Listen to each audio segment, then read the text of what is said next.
আচ্ছা, আজকের লেকচারে আমরা যেটা পড়ব সেটা হচ্ছে যে RTC by PCVC is equal to 8/3। আগের দিনে আমি এই কোশ্চেনটা লিখে দিয়েছিলাম যে এই কোশ্চেনটা আমাদের পরে প্রমাণ করতে দেই যে RTC by PCVC is equal to 8/3, এটা প্রমাণ করতে দেই। আমি কোশ্চেনটা আগের দিন লিখে দিয়েছিলাম, গুগল মিটে যারা ক্লাস করেছিলে তারা নিশ্চয়ই দেখেছো। এই কোশ্চেনটা অ্যান্সার করানো হয়নি। আমি এর আগের দিন তোমাদের অ্যান্ড্রিউজের যে কার্ভ, অ্যান্ড্রিউজের পরীক্ষা সেগুলো কিন্তু করে দিয়েছিলাম। সেখান থেকে আমি পিসি, টিসি, ভিসি এদের সংজ্ঞাও বলে দিয়েছিলাম, ঠিক আছে? তো যাদের এগুলো লাগবে, স্টাডি মেটেরিয়ালসগুলো লাগবে, অবশ্যই আমাকে মানে SMS করবে বা কল করবে, তাদেরকে আমি দিয়ে দেবো স্টাডি মেটেরিয়ালসগুলো। আর তোমরা ঠিকঠাক করে পড়ো, তোমাদের কাছে যদি স্টাডি মেটেরিয়ালস থাকে সেই সম্পর্কিত, তাহলে তোমরা পড়তে থাকো ব্যাপারটা, ঠিক আছে? এখন এই যে সমীকরণটা প্রমাণ করতে হয়, এই সমীকরণটা কোথা থেকে করতে হয় না, 1 মোল বাস্তব গ্যাসের ক্ষেত্রে ভ্যান ডার ওয়ালস সমীকরণ থেকে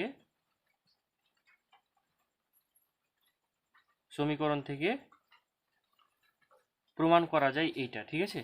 আমরা কোথা থেকে করব না, 1 মোল বাস্তব গ্যাসের ক্ষেত্রে ভ্যান ডার ওয়ালসের সমীকরণ যেটা, সেইখান থেকে আমরা এইটা সমীকরণটা উৎপাদন করব বা প্রতিষ্ঠা করব। তাহলে এন মোল বাস্তব গ্যাসের ক্ষেত্রে ভ্যান ডার ওয়ালসের যে সমীকরণটা ছিল সেইটা আগে আমরা লিখে ফেলি। যেটা ছিল সেটা হচ্ছে P plus AN square by V square into V minus NB is equal to NRT, ঠিক আছে? এই ছিল সমীকরণ।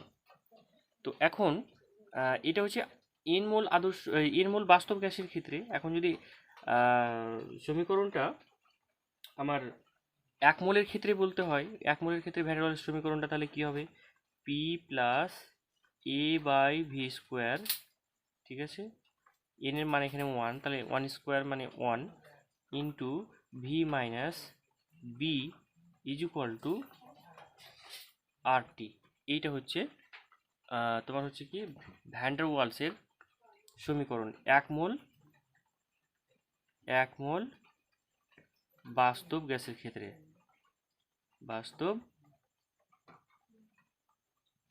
ক্ষেত্রে, ঠিক আছে? কার সমীকরণ না, ভ্যান ডার ওয়ালস এর সমীকরণ। তো এবার এখান থেকে আমাদের যেটা করতে হবে এইটা প্রমাণ করতে হবে, ঠিক আছে? এর আগের দিন আমরা যেটা পড়েছি অ্যান্ড্রিউজের কার্ভ, সেখান থেকে আমি আর একটু মনে করিয়ে দিই যে ওইখানে একটা ব্যাপার ছিল যে একটা পয়েন্ট অঙ্কন করেছিলাম, এই একটা পয়েন্ট, যেখানে কিনা তোমার কি হয়েছিল, ক্রিটিক্যাল টেম্পারেচার, এইখানে এই টেম্পারেচারটা ছিল ক্রিটিক্যাল টেম্পারেচার, যে টেম্পারেচারের মানে তোমার হচ্ছে উপরে কি হবে, কোনো গ্যাসকে মানে চাপ প্রয়োগ করে তরলে পরিণত করা যাচ্ছিল না। আর এই পরীক্ষাটা যদি আমরা 1 মোল গ্যাস নিয়ে করি, তখন কি হবে না, 1 মোল গ্যাস নিয়ে করলে এই বিন্দুতে যে আয়তন ধারণ করবে, ঠিক আছে? বিন্দুতে যে আয়তন ধারণ করে কোনো একটা গ্যাস, সেই আয়তনটাকে বলি আমরা ভিসি, ঠিক আছে? এই আয়তনটা হচ্ছে, এই ভিসি আয়তনটা হচ্ছে এইটা। এদিকে ছিল ভলিউম আর এদিকে ছিল প্রেসার। তো একটা নির্দিষ্ট টেম্পারেচারে এরকম আমরা গ্রাফ পাচ্ছিলাম না। টিসির নিচের টেম্পারেচারগুলো গ্যাসের মতোই বিহেভ করছিল, তারপরে একটা নির্দিষ্ট টেম্পারেচার এলো, তখন সেটা টেম্পারেচার ওই একই প্রেসারে আয়তন কমতে লাগলো, আয়তন কমতে কমতে তারপরে আবার একটা নির্দিষ্ট পরিমাণ আয়তন হলো, তারপরে সম্পূর্ণটা লিকুইডে যখন পরিণত হলো, তখন আবার প্রেসার বাড়লে এরকম করে তার চাপ বাড়লে তার এরকমভাবে আয়তনের পরিবর্তন হয়। মানে আমি এটাকে পুরো বিশ্লেষণ করেছি আমি আগের ক্লাসে, এটা নিয়ে আর কথা বলতে চাইছি না। আমি যেটা বলতে চাইছি যে এই ক্ষেত্রে একটু পরে এটা আমার দরকার হবে যে গ্যাসের আয়তনটা একটা সময়, যে গ্যাসের আয়তন বাড়াতে বাড়াতে একটা সময় কি হয় না, ভিসির সঙ্গে সমান হয়, ঠিক আছে? এইটা মাথায় রাখতে হবে, আমরা এই প্রমাণ করার সময় এই জিনিসটা আমাদেরকে লাগবে, তার জন্য আমি এটা একটু বলে রাখলাম। তো এখন দেখা যাক যে এই সমীকরণ থেকে কিভাবে আমরা প্রমাণ করতে পারি। ঠিক আছে, তাহলে সমীকরণটা আবার লিখি আমরা। P is P plus A by V square into V minus B is equal to R T, এটা ছিল সমীকরণ। তাহলে এখান থেকে আমরা কি করব, এই মানে তোমার হচ্ছে এটাকে গুণ করে নেব, সিম্পলিফাই করে নেব। তাহলে পি ইন্টু ভি তাহলে কত হলো পিভি, আচ্ছা মাইনাস এটা, তাহলে এভাবে মানে সরি এটা করে দিই, এভাবে করা যেতে পারে যে তোমার হচ্ছে এই ভিকে এবার প্রথমে পিকে ভি দিয়ে গুণ করলাম, এবার ভিকে এই ভিকে এটা দিয়ে গুণ করব, তার মানে হয়ে গেল A into V by V square. তাহলে কি হচ্ছে না এ বাই ভি এটা পড়ে থাকলো, ভি স্কোয়ার থেকে একটা কেটে গেল।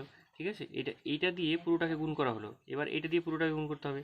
তাহলে মাইনাস বি দিয়ে পিকে গুণ করলে কী হবে, মাইনাস পি ইন্টু বি, আর এটাকে গুণ করলে কী হবে, minus A B by V square.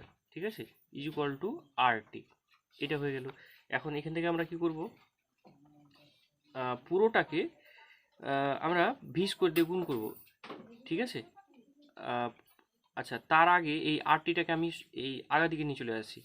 তাহলে আগার দিকে নিয়ে আসলে P V plus A by V minus P into B minus A B by V square minus R T is equal to কত হবে, তাহলে শূন্য হয়ে যাবে।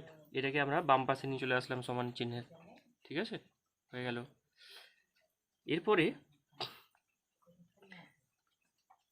এবার কি করছি আমরা, না পুরোটাকে আমরা ভি স্কোয়ার দিয়ে গুণ করে দিই।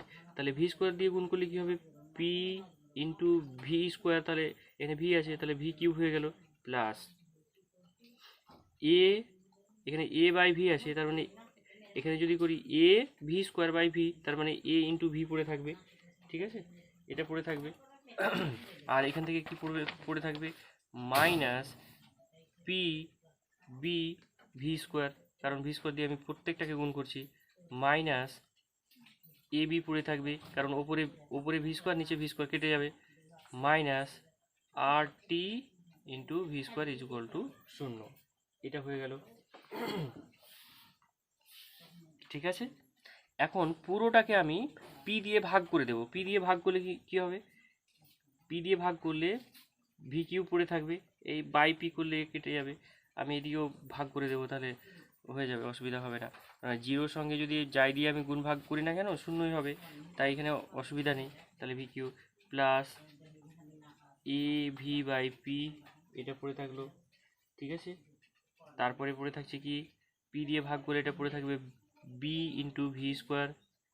ঠিক আছে, মাইনাস তারপরে পড়ে থাকছে এ বি বাই পি, আর minus R T V square by P is equal to শূন্য, এটা পড়ে থাকলো। ঠিক আছে, তো এটাকে আমরা লিখতে পারি সিম্পলি, এটাকে লেখা যেতে পারে ভি কিউ মাইনাস, এবার ভি স্কোয়ারের টার্মগুলো আমি এক জায়গায় নিয়ে আসছি। ঠিক আছে, এইটা আর এটা ভি স্কোয়ারের টার্ম আছে, তাহলে এইটাকে এক জায়গায় নিয়ে এসে কমন মাইনাস কমন যদি নিয়ে নিই, তাহলে যেটা পড়ে থাকবে এখান থেকে কমন আসে বি, তাহলে বি আর মাইনাসে মাইনাসে প্লাস হয়ে যাবে, প্লাস আর টি, এখন তো ভি স্কোয়ার কমন নেব। ঠিক আছে, আর নিচে আছে পি, তাহলে হয়ে গেল আর টি বাই পি, আর এখানে ভি স্কোয়ার কমন ছিল, এই ভি স্কোয়ার হয়ে গেল, বোঝা গেল। এখন ভি স্কোয়ারের টার্মটা নিয়ে নিলাম, এবার আমি ভি এর টার্মগুলো নেব। এখন দেখো এখানে ভি আছে, আর এখানে কোনো জায়গায় ভি যুক্ত টার্ম নেই, মানে ভি এর আঘাতে, মানে এই সমীকরণে ভি এর আঘাত শুধুমাত্র এইটাই আছে, তার মানে এ বাই পি ইন্টু ভি, এটা হয়ে গেল। ঠিক আছে, মাইনাস যেখানে ভি এর কোনো টার্ম নেই সেটা হচ্ছে এটা এ বি বাই পি, তাহলে A B by P is equal to, তাহলে শূন্য হয়ে গেল, বোঝা গেল। এই পর্যন্ত দেখো, তাহলে এইটাকে আমরা বলবো 1 নাম্বার সমীকরণ। ঠিক আছে, এটাকে দিলাম 1 নাম্বার সমীকরণ। এবার আমরা চলে যাব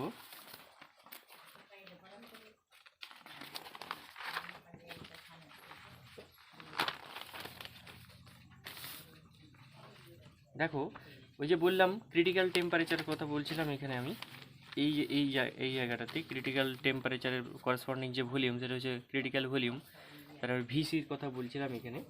তো সংকট তাপমাত্রায় কি হবে, সংকট তাপমাত্রায় যেটা হচ্ছে V is equal two VC হচ্ছে, ঠিক আছে। সংকট তাপমাত্রায় যে এই উষ্ণতায় সংকট উষ্ণতায় 1 মোলের জন্য ভি ইজ ইকুয়াল টু কী হচ্ছে, ভিসি হয়ে যাচ্ছে, ঠিক আছে।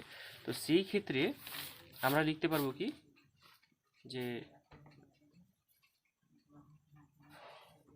সংকট উষ্ণতায় মানে টিসিতে সংকট উষ্ণতায়, ঠিক আছে, গ্যাসের আয়তন ভি ইজ ইকুয়াল টু মানে তোমার হচ্ছে ভিসি, অর্থাৎ ক্রান্তিক আয়তনের সঙ্গে গ্যাসের আয়তনটা সমান হয়ে যাচ্ছে। কখন না, একটাই ক্ষেত্রে, সেটা হচ্ছে যখন সংকট উষ্ণতায় থাকবে কোনো গ্যাস এবং তার মানে তোমার হচ্ছে মধ্যে 1 মোল পরিমাণ গ্যাস থাকবে। আমরা তো 1 মোল নিয়েই এটা শুরু করেছি, তো এ হচ্ছে V is equal two VC লেখা যায়। তাহলে এখান থেকে আমরা লিখতে পারবো না যে V minus VC is equal to 0 লিখতে পারবো। তো এই দিকে যদি কিউ দিই, মানে এটা টু দি পাওয়ার 3 লিখলাম, তাহলে 0 টু দি পাওয়ার 3 লিখতে পারি, তাও মানে এটাও 0 হবে। তাহলে V minus VC to the power মানে 3 ইজ ইকুয়াল টু মানে তোমার হচ্ছে কি 0 এটা লিখতে পারবো, ঠিক আছে। তো এইটা যদি আমরা সূত্রতে ফেলি, তাহলে সূত্রতে ফেললে কি হবে, সূত্র এ মাইনাস বি তার হোল কিউ, এর সূত্র আমরা জানি, ঠিক আছে। সেই সূত্রটা ফেলে দেবো এখানে, তাহলে কি হবে V Q minus 3v square, এটা হচ্ছে এ, এটাকে বি ভাবো, তাহলে উত্তর হয়ে যাবে, চলে আসবে, ঠিক আছে, ইন্টু ভিসি, ঠিক আছে। এবার প্লাস সূত্রানুযায়ী 3 ইন্টু ভি মানে A into B C B square, তার মানে VC square minus VC to the power 3 মানে VC cube is equal to হচ্ছে 0, ঠিক আছে। এই সূত্রটা পেলাম। তাহলে এইটাকে আমরা লিখলাম 2 নম্বর সমীকরণ, বুঝা গেল। এবার 1 নম্বর সমীকরণটা খেয়াল করো। 1 নম্বর সমীকরণটা কি ছিল, 1 নম্বর সমীকরণটা ছিল এরকম, V Q minus B plus R T by P V square plus A by P into V minus A B by P is equal to 0। এটা ছিল 1 নম্বর সমীকরণ, ঠিক আছে। তো এখন তোমার সংকট উষ্ণতার ক্ষেত্রে আমি মানে বলেছি সংকট উষ্ণতাতে একটা সংকট বিন্দু পাওয়া যায়, যেটা তোমার হচ্ছে এফ বিন্দু বলেছিলাম। সেইখানে কি হচ্ছে, সেই জায়গাতে ওই যে সংকট উষ্ণতায় যেটা এরকমও পাওয়া যায়, আবার আমরা সংকট উষ্ণতায় কি পাবো, মানে ঠিক ক্রিটিক্যাল টেম্পারেচার,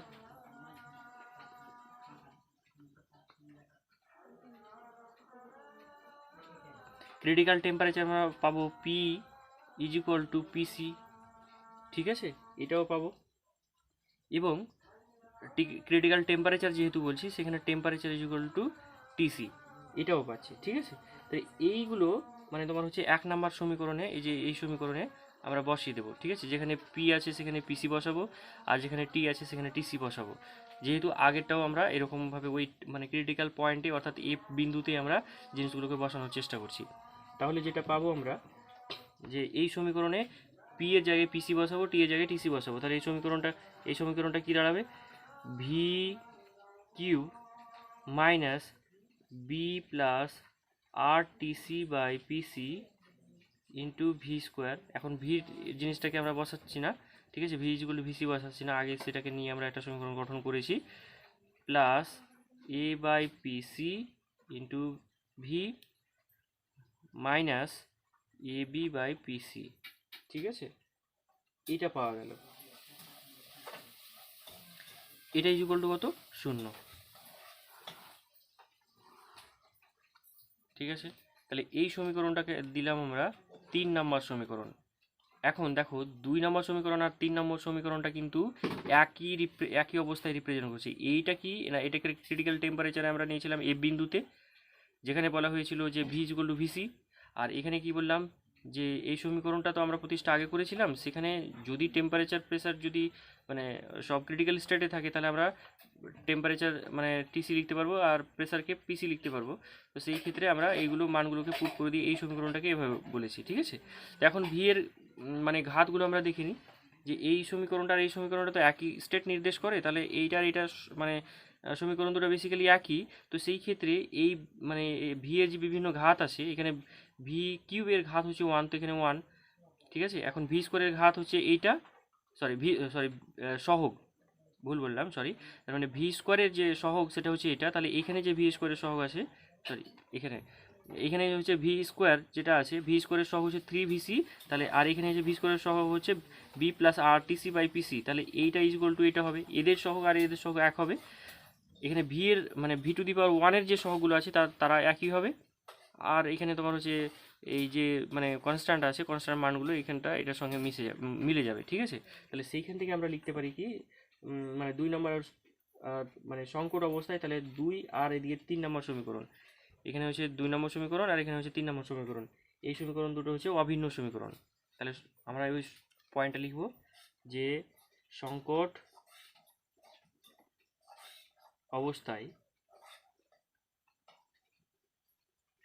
অবস্থায় কি বলবো, 2 এবং 3 নম্বর সমীকরণ দুটি অভিন্ন, ঠিক আছে। এই দুটো সমীকরণ দুটো হচ্ছে অভিন্ন। তাহলে আমরা যেটা পাবো এখান থেকে সেটা কি না, এখান থেকে এইটা ইজ ইকুয়াল টু কত, এই যে 3vc, তাহলে আমরা যেটা পেলাম 3vc is equal to B plus R TC by PC, ঠিক আছে। এইটাকে দিলাম আমি 4 নম্বর সমীকরণ, ঠিক আছে। 4 নম্বর সমীকরণ লিখলাম। এবার ভি এর সহগগুলো দেখি, এ বাই পিসি, আর এখানে ভি এর সহগ কী ছিল 3vc স্কোয়ার, মানে 3vc square is equal to কত, এখানে সহগ হচ্ছে কি এ বাই পিসি, ব্যাস এটা হয়ে গেল 5 নম্বর সমীকরণ, ঠিক আছে। আর 6 নম্বর সমীকরণ হচ্ছে, এই ক্ষেত্রে দেখো 6 নম্বর সমীকরণ হচ্ছে এই VC Q is equal to, এই ক্ষেত্রে হচ্ছে তোমার হচ্ছে এ বি বাই পিসি, ঠিক আছে। তাহলে আমরা পেলাম কি ভিসি কিউ সমান সমান এ বি বাই পিসি, এটা হচ্ছে তোমার 6 নম্বর সমীকরণ, ঠিক আছে। 6 নম্বর সমীকরণ হয়ে গেল। এবার আমরা সমীকরণগুলোকে একে একে দেখার চেষ্টা করব। দেখো এই যে আমরা এখানে 6 নম্বর সমীকরণটা কি পেয়েছি, এই যে এটা VC Q is equal to A B by PC, ঠিক আছে। 6 নম্বরকে যদি আমরা 5 নাম্বার দিয়ে ভাগ করি, অর্থাৎ এটাকে 6কে যদি আমরা 5 নাম্বার দিয়ে ভাগ করি, তাহলে কি পাবো, তাহলে যেটা পাবো দেখো 1/3 ইন্টু ভিসি পাচ্ছি, ঠিক আছে। 6কে আমরা 5 দিয়ে ভাগ করবো, তাহলে যেটা করছি আমরা সেটা হচ্ছে 6/5 এরকম করছি, ঠিক আছে, সমীকরণগুলোকে, ঠিক আছে। এটা ইজ ইকুয়াল টু কত পাবো, এই দিকটাই, এইটা বা এটা যদি করি তাহলে 1/3, আর এদিকে থাকলো কি 1/3, আর এদিকে থাকছে মানে এই ভিসিটা উপরে থাকছে, ইজ ইকুয়াল টু হচ্ছে কত এ বি বাই পিসি, মানে ডিভাইডেড বাই এইটা, তাহলে ডিভাইডেড বাই এটা যদি হয় তাহলে এটাকে ঘুরিয়ে লিখতে হবে, তাহলে পিসি ডিভাইডেড বাই এ, তাহলে এখানে কেটে যাচ্ছে কি এ কাটলো, পিসি কাটলো, তাহলে বি পড়ে থাকলো, তার মানে যেটা পেলাম সমান সমান হচ্ছে বি, তার মানে কি VC/3 is equal to B, এটা পেলাম, মানে B is equal two VC/3, এটা পাওয়া গেল, ঠিক আছে। ব্যাস, এবার এই বি এর মানটা আমি 4 নম্বর সমীকরণে বসাবো, ঠিক আছে। বি এর মান 4 নম্বর সমীকরণে বসিয়ে পাই, দেখো কি হবে। ঠিক আছে, 4 নম্বর সমীকরণটা দেখো, এখানে আছে সেই 4 নম্বর সমীকরণটা। তো কার মান বসাবো? বি এর মানটা বসাবো। তাহলে বসাও, 3 VC is equal to, B এর মান কত পেয়েছি না VC/3 প্লাস RTC/PC। ব্যাস হয়ে গেল। এখন বি এর মানটা এখানে বসিয়ে দিয়েছি, ঠিক আছে। এবার এটা পাওয়া গেল। এখন দেখো 3VC, এই যে 3VC ইজ ইকুয়াল টু, এটাকে কি করতে হবে না লসাগু করে নিতে হবে, ঠিক আছে। বা এটা করা যায়, আচ্ছা, এটাকে আমরা মাইনাস, এটাকে এদিকে নিয়ে চলে আসছি। তাহলে VC/3 ইজ ইকুয়াল টু কত? RTC/PC। এটা তাহলে RTC/PC সমান সমান আমরা এটা পেলাম। এবার এটাকে কি করব? লসাগু করে নিই। তাহলে লসাগু করলে কি হচ্ছে? তোমার হচ্ছে 3 লসাগু, 3 3 9 VC minus VC is equal two RTC/PC, ঠিক আছে। তো এখন যেটা পেলাম, এই দিকটা কি কত হচ্ছে, যেটা পাচ্ছি এখান থেকে RTC/PC ইজ ইকুয়াল টু, এখান থেকে দেখো 8 VC/3 আসছে। তাহলে এই ভিসিটাকে নিচে নিয়ে চলে আসবো, ঠিক আছে। তাহলে যেটা এখান থেকে পাচ্ছি সেটা হচ্ছে কি RTC/PC, ভিসিটাকে নিচে নিয়ে চলে আসছি, VC ইজ ইকুয়াল টু 8/3। দেখো প্রমাণ হয়ে গেল, ঠিক আছে। তাহলে এইটা তোমরা ভালো করে করো, আর বাকি যেগুলো আছে সেগুলো আমি একটা ক্লাস নেব, সেখানে গুগল মিটে তোমাদেরকে কিছুটা দেখাবো, আর তোমরা এখান থেকে করতে থাকো, ঠিক আছে। এ পর্যন্ত তোমরা প্র্যাকটিস করে রাখো। আজকে এ পর্যন্তই।